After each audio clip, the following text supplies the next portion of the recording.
La messagerie. Rien de plus qu'un fragment de votre imagination.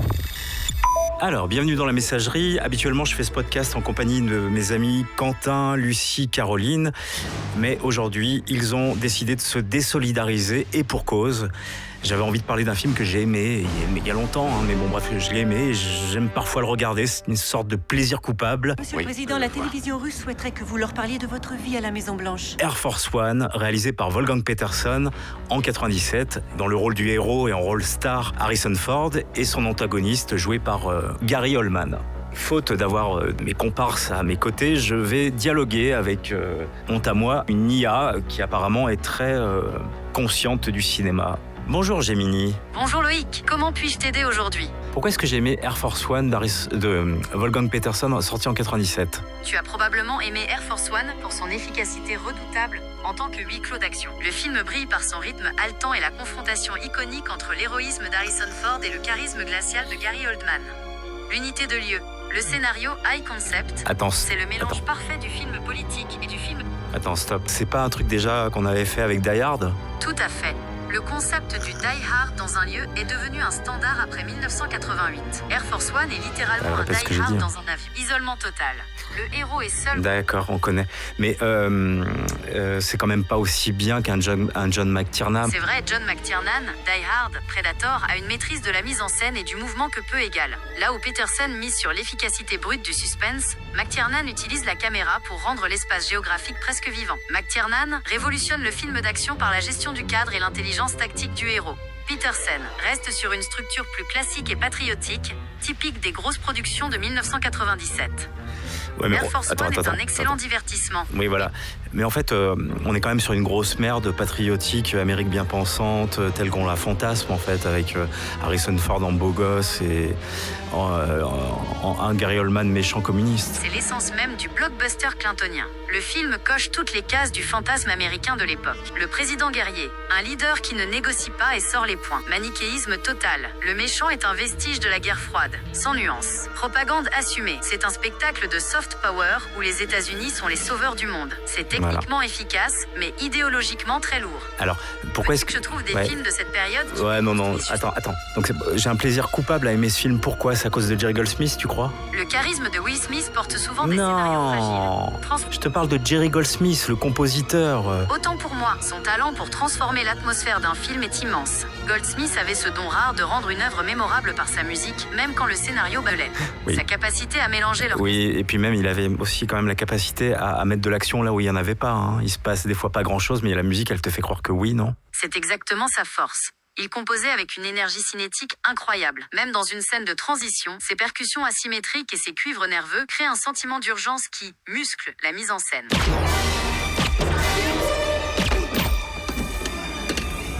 Voilà. Et pourquoi est-ce qu'on aime Harrison Ford en 97 ? Enfin, moi, est-ce que c'est pas parce qu'il est doublé en France par Richard Darbois ? C'est pas plutôt Richard Darbois que j'aimais plutôt qu'Harrison Ford ? C'est tout à fait ça. La voix de Richard Darbois apporte une dimension héroïque et une assurance naturelle qui colle parfaitement au charisme d'Harrison Ford. Sa voix de basse très chaude renforce l'autorité, peu importe qu'il pilote un avion détourné ou qu'il pétrisse de la pâte. L'alliance entre le charisme naturel de Ford et la voix iconique de Darbois rendrait n'importe quelle action captivante. C'est ça, voilà, avec Jerry Goldsmith en plus. Ouais. De chaleur, Ouais.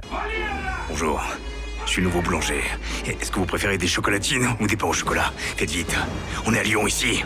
On a fait le tour entre la partition musclée de Goldsmith. Oui, juste un truc. Il y avait aussi à un moment donné, il y a une idée de mise en scène quand Harrison Ford il cache son téléphone et il donne ses instructions à la Maison Blanche avec Glenn Close. C'est une scène culte d'Air Force One. Alors la scène, c'est quand même une vraie idée de mise en scène pour le coup. Aujourd'hui, j'aime bien la revoir. Donc on a Harrison Ford qui est tenu en joue par un des bras armés de Gary Oldman, qui est joué par Andrew Diwoff, je sais pas comment on le prononce. En tout cas, c'est l'acteur qui joue le Djinn dans Witchmaster. Et donc il est tenu en joue. Et là, le président Harrison Ford a un téléphone dans la main qu'il dissimule dans sa poche. La ruse, c'est que Harrison Ford explique de quoi est fait l'avion. Donc là, le terroriste, il comprend pas trop, puisque le message en réalité s'adresse à la vice-présidente qui écoute la conversation à la Maison Blanche. Donc il donne ses instructions instructions pour tirer sur Air Force One en expliquant que ça serait pas mortel pour eux, juste un petit vacillement et comme ça ils se tapent le terroriste. Alors c'est très drôle parce qu'il faut être très perspicace pour comprendre tout ça à ce moment-là. C'est votre jour de chance.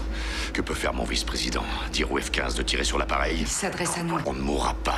On risque seulement de perdre l'équilibre et de tomber. C'est tout. La ferme, ça suffit! Allez, conclusion de cette messagerie en freestyle. Air Force One, oui, non, mais c'est le film qui m'avait mis complètement en dissonance à l'époque. Je comprenais pas comment je pouvais aimer un film aussi propagandiste. C'est du soft power américain.